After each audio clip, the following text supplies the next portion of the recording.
The first reaction is always the cuteness of the packaging. This is, very surface level, but we think that designing products kids would like to use make things just even easier for parents to get them to use a product. Like they don't need to be wrestling their kid to put sunscreen on. We want to make it as easy as possible. Welcome to That's Termed Good. I'm Janelle Ball, and I'm excited to bring you thought-provoking conversations about biologics, specialty medications, treatments, and so much more. I'll be chatting with some amazing guests about access, affordability, and advocacy. You're really going to enjoy this show. Welcome to That's Termed Good. Today, my guest is Carolyn Curry. Carolyn is the marketing director at Evereden. Welcome, Carolyn. Thank you for joining me. Thanks for having me. I'm so excited to be here talking to you today. Yes.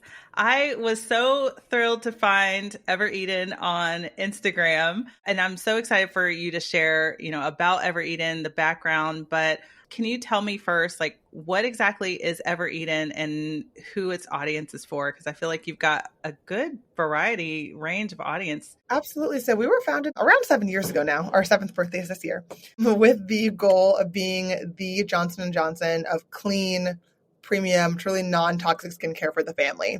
So we actually have products for pregnant people, babies, kids, and now teens most recently. But if you've heard about us most recently, it's probably because of our kids line. It's so funny because with the growth of the Sephora kid trend and increasing kids' interest in skincare, our kids category is, going gangbusters. It's been on a rocket ship. So a lot of people don't even know that we have products for moms and babies now because they know us for the kids line. Yeah, I saw a little girl on Instagram and she was enthusiastic, but she was like, yes, I'm trying this product and blah, blah, blah. And I'm like, oh my gosh, she's so cute. But this is insane that these young girls are, all into so much skincare. But I love that you guys have these clean products that are good for any consumers. So was this company founded by dermatologists? Yes, it was co-founded by our founder, Kimberly Ho, and our Moms in Medicine, who are a group of 3 board-certified dermatologists who are incredibly intelligent and just super successful and knowledgeable in their field. And so they partnered with Kimberly to co-create Evereden about 6-7 years ago. And they are the same dermatologists are still on our internal board. They are still involved in our development process and product ideation and then testing every step of the way. The reason why Kim partnered with a dermatologist is because she's a dermatologist herself. She was working in investment banking, investing in lots of different beauty brands and skincare brands, and felt that they did not truly walk the walk in terms of truly being clean in every step of their formulation and production. And so she wanted to fill that gap as someone who suffered from eczema and skin problems herself. And so she needed the expertise of dermatologists, to be able to do it well. And we're still working with those same dermatologists today. Yeah, that's amazing. What exactly does clean skincare mean to you? I would say safe, effective, and intentional skincare, especially in the US, because there's a lack of regulation in terms of what clean means. There's a lot of clean washing in the industry in terms of there's no straight standard to say this is what clean is. Clean should mean that products, again, are safe, as in they're only using truly safe ingredients that are proven to be safe, not just ingredients that are just untested. They're gentle, as in formulated for sensitive skin, people with various conditions, so that they will not, have any reaction or allergies to the product. And then also that they're intentional. You have to make sure that you're working with manufacturers and with developers that believe in your standards as much as you do. Because most of the time brands are working with partners. They're not manufacturing products in-house. You have to put a lot of trust in your manufacturers and also hold them accountable to make sure that you are, keeping your ingredient standards to what they should be. I feel like with social media, I'm looking at every single ingredient now. I'm always looking at stuff and I'm like, okay, what's in this? Does it make sense when I'm reading it? But I saw that the US only bans 11 ingredients in skincare. Yes. And EU bans 1,300. And Evereden bans over 2,000 ingredients. Exactly. Which is amazing. We love it. U.S. regulatory bodies simply, I would say, very much lacking in terms of ingredient standards for the products we put on ourselves, on our babies, on our kids. The EU has the highest and strictest regulations in the world, like you said, banning 1,300 ingredients. The reason why we go further is because we want to make sure that our products are safest for even the most sensitive, the most compromised skin types, knowing that our products are going to be used on, babies and infants and younger people with much thinner skin barriers who are much more prone to adverse barrier function, more prone to reactions, sensitivities, etc. If an ingredient is not proven to be safe and efficacious on sensitive skin, we're not going to take the risk. We'd rather do it in a way that we know is proven to be effective and proven to be safe.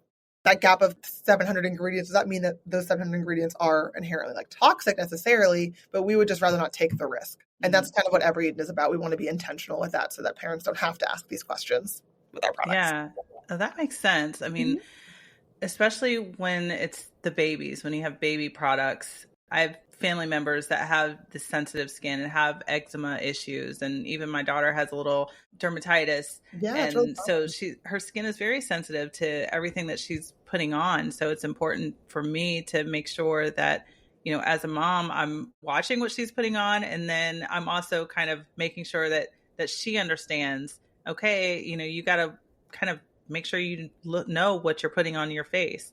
Because now girls, they're at school and they're like, oh, you should try this. And being aware is so important. Very much so. And I don't know, I think about it like all these little girls are on the internet now. It just is the world that we live in. Like when I was a teenager, I would get my cues about who I wanted to emulate from music videos or 17 magazine and those kinds of things. Now these same girls they're doing the same thing, but they get their cues from TikTok and YouTube. Yeah.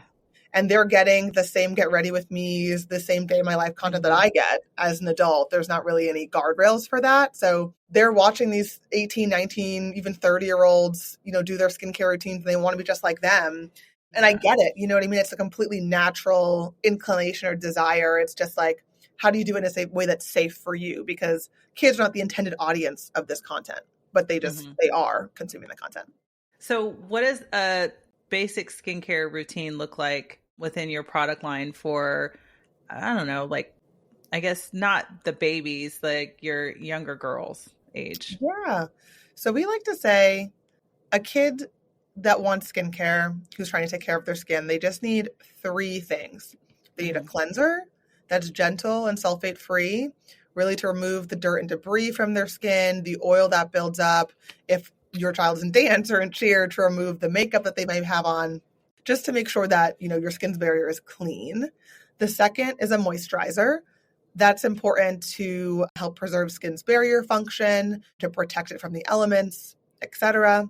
And the last thing, which is honestly the most important thing, so if you're not going to do anything else, do this, SPF.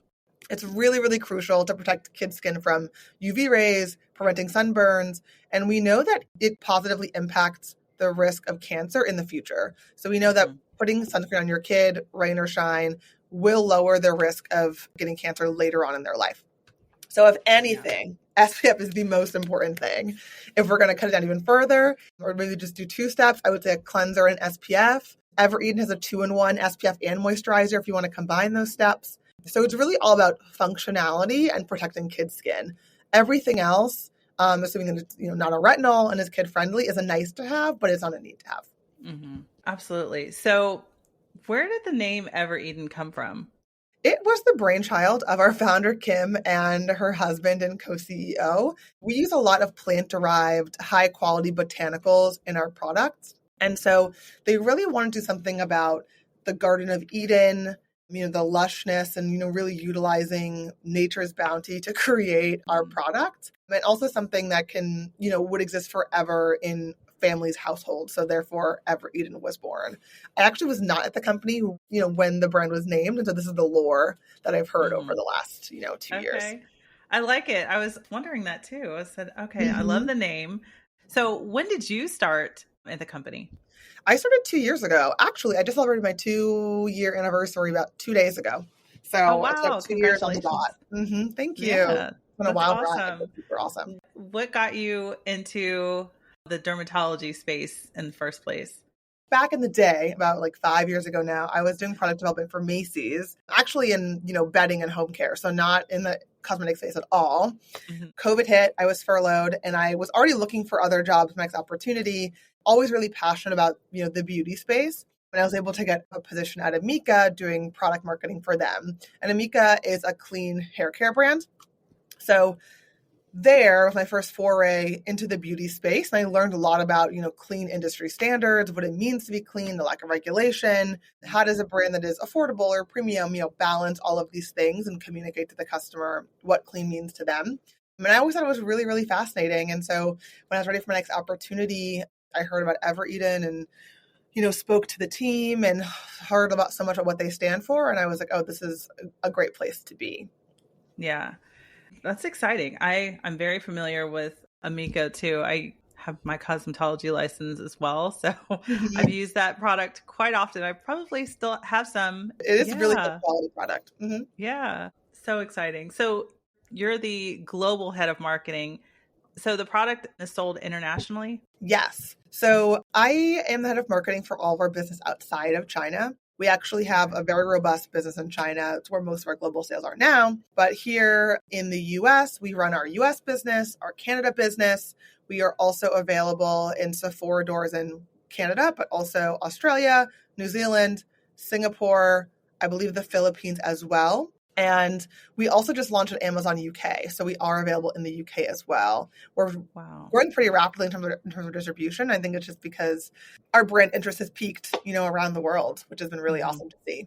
That is amazing. Just being able to have that available across multiple countries just speaks volumes for the brand itself. Parents and kids are asking for it around the world. We can see from our TikTok comments, so many people asking, is it available in this country? Is it available in this country?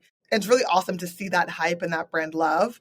We're not available in nearly as many countries we would like to be yet, but all in the future. It'll get there. It'll get there, exactly. When you hear feedback from people, are they excited about, the design is cute. Like all the products, they look super cute. The girls, I imagine they love it because of the way it looks. But what do you hear the most from your customers, that what they like the most about it? The first reaction is always the cuteness of the packaging. This is, very surface level, but we think that designing products kids would like to use make things just even easier for parents to get them to use a product. Like they don't need to be wrestling their kid to put sunscreen on. We want to make it as easy as possible. The second thing I would say is really about the clean formulas and our standards. I think that as consumers learn about what we stand for and the ways in which we really walk the walk in terms of cleanliness and formulation and production, et cetera, they learn to trust us. I think that brand trust is really invaluable and something that we really appreciate, from our customers. And I think that parents also trust us to tell them, to inform them and educate them on what ingredients are no-nos, what ingredients are okay for kids, because it's a landscape that is really confusing to navigate and parents understandably need help. Yeah, absolutely. So you have products for teens, for kids, for babies, and for moms. So what are the products that you have for moms? We have pregnancy products for moms or pregnant people. We have a stretch mark cream, a belly oil, belly masks, anything to really help support and nurture skin throughout the pregnancy journey. And also these products are, of course, pregnancy safe, which is really nice. That's exciting. Yeah. I know there's so many changes, when you're pregnant to your skin that it's just like, oh, what do I use? Because I didn't know this was, going to happen. So yeah, there's always so many different changes with your skin when you get pregnant. So that's nice to have something available for that. What about for babies? For babies, we really focus on baby body care. So body washes, body lotions, massage oils, everything for a bath time. And then we also have face creams for babies. So a lot of the times, baby skin is extra sensitive. It's much thinner than adult skin. Their facial skin is even thinner. So, and also it's the skin that's the most exposed to the elements because it's their face. So we have a lot of moisturizers for baby face creams for different climates, for different skin types, etc. And then we also have 2 best-selling eczema treatments, an eczema treatment and an eczema balm, like a cream and a balm that are really, really great for atopic skin conditions that we know babies are prone to. Yeah. Do you find it hard to market for these young age groups? Well, I would say for babies, it's not as difficult because you just talk to the moms directly. Because kids and teens are on the internet, we basically have to talk to both audiences. We want to talk to moms because obviously we want to build that brand trust with the people who are the purchase deciders at the end of the day. But we also want to talk to kids and teens to let them know what they should be using, what to look out for. And we also think that kids and teens aren't being spoken to directly by brands. So a lot of the times they are being, I would say, like ignored or kind of, shunned off to the side. We are a kids brand, and so we want kids to feel empowered. Therefore, we want to speak to them as well so that they do feel empowered through skincare, obviously in an age-appropriate way. Mm-hmm. That's really good. I think definitely, when I shared some of the pictures of products to my daughter, she was just like, I want all of these. Aww. And I saw there was some makeup on there on your website. I saw there's like some lipsticks maybe. And we do have a lip oil. It's like a fun lip gloss, but also a lip treatment. So like the lip smackers I used to use back in the day, but ones that actually treat your lips. And they're like 99% plant-based. So really, really good. Okay. And then we have face crayons, which is like our kids' makeup for play. It's kind of like a non-toxic face paint alternative that we have a bunch of bright colors. And that's always really fun to use too. Okay. Yeah, I was going to ask you about that. I saw those. I wasn't quite sure what they were, but okay. So it's makeup for play. That's cute. I love that. And kids love using them, drawing hearts all over themselves, on their arms, on their faces. And it's a really, really great playtime activity. Yeah, that's exciting. So are you guys doing any kind of campaigns for just reaching that audience, or is it mostly like social media? It's a little bit of both. So our socials are, at least for speaking to Gen Alpha directly, is most important because we know that they're there. They're on TikTok and YouTube Shorts most primarily. So we've really just geared a lot of our content towards those creators. We partner with some mom-run, I would say like Gen Alpha accounts, like girls and preteens who have their own accounts who like doing their Get Ready With Me's under parent supervision. And we ask them to use our products on a regular basis and post about us, etc. And then with, I would say, like our paid influencer campaigns, we do a lot of the same thing. So working with mom-run Gen Alpha creator accounts, giving them our product, having them test it, and then sharing it with their audiences, because the 12, 13-year-olds who post their Get Ready With Me's on social, they're being followed by their peers, and we want to be in that conversation. Yeah, absolutely. I know I can think of a handful. I'm like, all right, I need to get my daughter and her little friends together, have them do a little skincare routine and just check in and make sure they're doing it right. And it's already happening. One of our, we actually have a group of Gen Alpha ambassadors, which we have very close relationships with. We love them, immensely. They're awesome. They're an awesome group of girls, but some of them have podcasts already. One of them has a podcast with her friends, and they just talk about their life and sports and everything. And it is the cutest thing. It is so adorable. That is funny. Yeah. My daughter keeps asking when she's going to be on my podcast. I keep telling her, I'm like, all right, we're going to record it one of these days. That's going to be so, so cute. I love it. So everybody can find Evereden at evereden.com. Yes, and Amazon. And Amazon. Okay. And TikTok Shop. Okay. I don't have TikTok. So you can shop on TikTok. What? I'm just stating my age right now. No, it's all good. Honestly, again, better for your mental health that you're not on there. Save yourself the brain cells. Okay. So, but no other stores. It's on the website and on Amazon. Yes. That's where you can buy us in the US. Okay. If you're in Canada, we're also available in all Sephora Canada doors, as well as Sephora Canada online. Okay. Do you have plans on being in store in Sephora in the US? I mean, that is every brand's dream, to be in Sephora US. So, it's an ongoing conversation. We talk to a lot of different retailers. We definitely hope to be in a US retailer soon, when the time is right and the terms are right. Okay. Good. Well, we look forward to hearing more about Evereden, and I'm so excited that you were able to join me and talk about Evereden and all the skincare that's so important for our young girls, and really just getting that information out there. I think it's so good, and I love what you guys are doing, and so excited to follow, continuing, and seeing what else is coming up for you guys in the future. Yeah, definitely follow us. We have a bunch of great launches for this year. If any of your listeners have children and are interested in skincare, check out our website. We have a bunch of great resources. And yeah, skincare is all about, empowerment and self-care. And we like teaching that early. So that's what we're all about. Yes, I love it. Well, thank you so much, Carolyn. It was so nice talking with you. You as well. Thanks, Janelle. Thanks for spending a few minutes with me and listening to That's Derm Good. You can expect new episodes of That's Derm Good every week. The podcast is available on your favorite app, including where you're listening right now.